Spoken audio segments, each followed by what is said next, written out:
The Lord appeared to Abraham near the great trees of Mamre while he was sitting at the entrance to his tent in the heat of the day.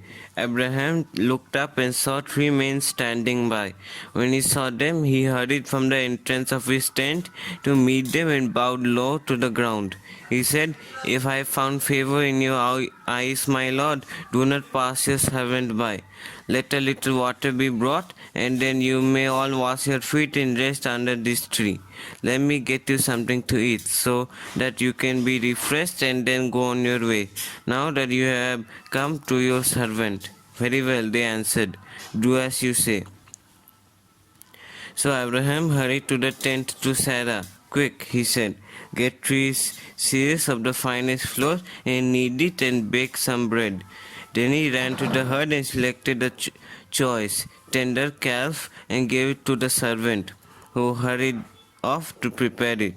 He then brought some curds and milk and the calf that had been prepared and set this before them. While they ate, he stood near them under a tree. "Where is your wife Sarah?" they asked him. "There, in the tent," he said. Then the Lord said, "I will surely return to you about this time next year, and Sarah, your wife, will have a son." Now Sarah was listening at the entrance of the tent, which was behind him. Abraham and Sarah were already very old, and Sarah was past the age of childbearing. So Sarah laughed to herself as she thought, "After I am worn out and my Lord is old, will I now have this pleasure?" Then the Lord said to Abraham, "Why did Sarah laugh and say, 'Will I really have a child now that I am old?' Is anything too hard for the Lord? I will return to you at the appointed time next year, and Sarah will have a son." Sarah was afraid, so she lied and said, "I did not laugh." But he said, "Yes, you did laugh." When the men got up to leave, they looked down towards Sodom, and Abraham walked along with them to see them on their way. Then the Lord said, "Shall I hide from Abraham what I am about to do? Abraham will surely become a great and powerful nation, and all nations on earth will be blessed through him. For I have chosen him so that he will direct his children and his household after him to keep the way of the Lord by doing what is right and just, so that the Lord will bring about for Abraham what he has promised him." Then the Lord said, "The outcry against Sodom and Gomorrah is too great, and their sin is so grievous, that I will go down and see if what they have done is as bad as the outcry that has reached me. If not, I will know." The men turned away and went towards Sodom, but Abraham remained standing before the Lord.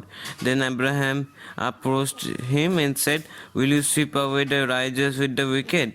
What if there are 50 righteous people in the city? Will you really sweep it away and not spare the place for the sake of the 50 righteous people in it? Far be it from you to do such a thing, to kill the righteous with the wicked, treating the righteous and the wicked alike. Far be it from you. Will not the judge of all the earth do right?" The Lord said, "If I find 50 righteous people in the city of Sodom, I will spare the whole place for their sake." Then Abraham spoke again. "Now that I have been so bold as to speak to the Lord, I thought I am nothing but dust and ashes. What if the number of the righteous is 5 less than 50? Will you destroy the whole city for the lack of 5 people? If I find 45 people there," he said, "I will not destroy it." Once again he spoke to him. "What if there are only 40 found there?" He said, "For the sake of 40, I will not do it." Then he said, "May the Lord not be angry, but let me speak. What if only 30 can be found there?" He answered, "I will not do it if I find 30 there." Abraham said, "Now that I have been so bold as to speak to the Lord, what if only 20 can be found there?" He said, "For the sake of 20, I will not destroy it." Then he said, "May the Lord not be angry, but let me speak just once more. What if only 10 can be found there?" He answered, "For the sake of 10, I will not destroy it." When the Lord had finished speaking with Abraham, he left, and Abraham returned home. The two angels arrived at Sodom in the evening, and Lot was sitting in the gateway of the city. When he saw them, he got up to meet them and bowed down with his face to the ground. My lords, he said, please turn aside to your servant's house. You can wash your feet and spend the night, and then go on your way early in the morning. No, they answered, we will spend the night in the square. But he insisted so strongly that they did go with him and entered his house. He prepared a meal for them, baking bread without yeast, and they ate. Before they had gone to bed, all the men from every part of the city of Sodom, both young and old, surrounded the house. They called to Lot, where are the men who came to you tonight? Bring them out so that we can have sex with them. Lot went outside to meet them and shut the door behind him and saying, no, my friends, don't do this wicked thing. Look, I have two daughters who have never slept with a man. Let me bring them out to you, and you can do what you like with them. But they did not, don't do anything to these men, for they have come under my protection of my roof. Get out of your way, they replied. This fellow came here as a foreigner, and now he wants to play the judge. We treat you worse than them. They kept bringing pressure on Lot and moved forward to break down the door. But the men reached inside out and pulled Lot back into the house and shut the door. Then they struck the men who were at the door of the house, young and old, with blindness, so that they could not find the door. The two men said to Lot, do you have anyone else here, sons-in-law, sons or daughters, or anyone else in the city who belongs to you? Get them out of here, because we are going to destroy this place. The outcry to the Lord against his people is so great that he has sent us to destroy it. So Lot went out and spoke to his sons-in-law who were pledged to marry his daughters. He said, hurry and get out of this place, because the Lord is about to destroy the place. But his sons-in-law thought he was joking. With the coming of dawn, the angels urged Lot, saying, hurry, take your wife and your two daughters who are here, or you will be swept away when the city is perished. When he hesitated, the man grasped his hand and the wife of his hands of the two daughters and led them safely out of the city, for the Lord was merciful to them. As soon as they had brought them out, one of them said, flee for your lives. Don't look back and don't stop anywhere in the plain. Flee to the mountains or you will be swept away. But Lot said to them, no, my lords. Please, your servant has found favor in your eyes, and you have shown great kindness to me in sparing my life. But I can't flee to the mountains. This disaster will overtake me and I die. Look, here is a small town near enough to run to, and it is very small. Let me flee to it. It is very small, isn't it? Then my life will be spared. He said to them, very well, I will grant you this request too. I will not overthrow the town you speak of, but flee there quickly, because I cannot do anything until you reach it. That is why the town was called Zoar. By the time Lot reached Zoar, the sun had risen over the land. Then the Lord gained down burning sulfur on Sodom and Gomorrah from the Lord out of the heavens. Thus he overthrew those cities and the entire plain, destroying all those living in the cities, and also the vegetation in the land. But Lot's wife looked back, and she became a pillar of salt. Early the next morning, Abraham got up and returned to the place where he had stood before the Lord. He looked down toward Sodom and Gomorrah. Toward all the land of the plain, he saw dense smoke rising from the land, like smoke from a furnace. So when God destroyed the cities of the plain, he remembered Abraham and brought Lot out of the disaster that overthrew the cities where Lot had lived. Lot and his two daughters left Zoar and settled in the mountains, for he was afraid to stay in Zoar. He and his two daughters lived in a cave. One day the older daughter said to the younger, our father is old, and there is no man around here to give us children, as is the custom all over the earth. Let's get our father to drink wine and then sleep with him and preserve our family line through our father. That night they got their father to drink wine, and the older daughter went in and slept with him.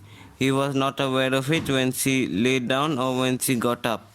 The next day, the older daughter said to the younger, "Last night I slept with my father. Now let's get him to drink wine again tonight, and you go in and sleep with him so that we can preserve our family line through our father." So they got their father to drink wine that night also, and the younger daughter went in and slept with him. Again, he was not aware of it when she lay down or when she got up. So both of Lot's daughters became pregnant by their father. The older daughter had a son and she named him Moab. He and his father of the Moabites today. The younger daughter also had a son and she named him Ben-Ammi. He is the father of the Ammonites of today. Now Abraham moved on from there into the region of the Negev and lived between Kadesh and Shur. For a while he stayed in Gerar, and there Abraham said to his wife Sarah, "She is my sister." Then Abimelech, king of Gerar, sent for Sarah and took her. But God came to Abimelech in a dream one night and said to him, "You are as good as dead because of the woman you have taken. She is a married woman." Now Abimelech had not gone near her, so he said, "Lord, will you destroy an innocent nation? Did he not say to me, 'She is my sister,' and didn't she say also, 'See, he is my brother'? I have done this with a clear conscience and clean hands." Then God said to him in the dream, "Yes, I know you did this with a clear conscience, and so I have kept you from sinning against me. That is why I did not let you touch her. Now return the man's wife, for he is a prophet, and he will pray for you, and you will live. But if you do not return her, you may be sure that you and all who belong to you will die."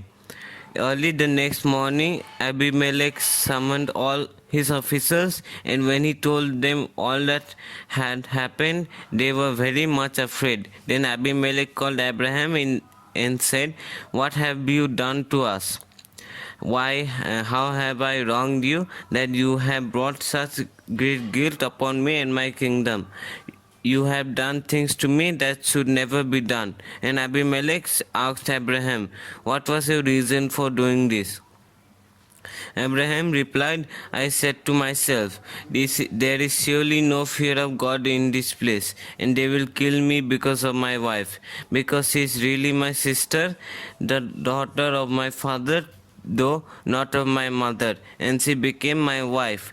And when God had me wander from my father's household, I said to her, 'This is how you can show your love to me. Everywhere we go, say of me, he is my brother.' Then Abimelech bought sheep and cattle and male and female slaves and gave them to Abraham, and returned Sarah his wife to him. And Abimelech said, 'My land is before you, live wherever you like.' To Sarah he said, 'I am giving your brother 1,000 shekels of silver. This is to cover the offense against you before all who are with you. You are completely vindicated.' Then Abraham prayed to God, and God healed Abimelech, his wife, and his female slaves so that they could have children again.